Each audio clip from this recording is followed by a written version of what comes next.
Romeine 13 vers 3 tot 4 sê, die owerheid of regering is 'n dienaar van God tot ons beswil. Maar wat nou as die owerheid volgens ons mening nie 'n dienaar van God is nie?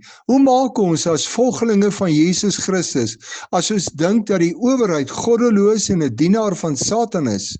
Dit is sodat ons kan verskil in hoe ons oor die regering dink, maar ons moet ons nog altyd aan die regering onderwerp deur die wette wat daar is te probeer nakom.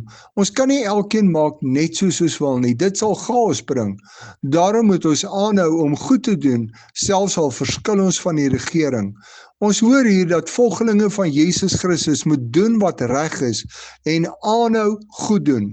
Ons moet verby die regering kyk en opkyk na God wat agter alles is, en uit eerbied en respek vir God moet ons aanhou om te doen wat God vra, sodat ons, soos 1 Timoteus 2 vers 1 tot 2 sê, 'n rustige en stil lewe kan lei.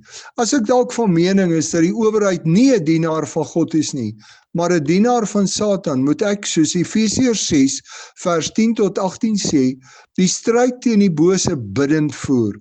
'n goddelose regering vra meer gebed, sodat hy na die Here kan terugdraai en as dienaar van God doen wat die Here van hom vra.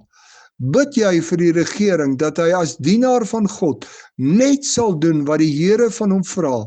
Bid jy dat die leiers in die regering elkeen 'n persoonlike ontmoeting met God sal hê en net saam met die Here sal begin?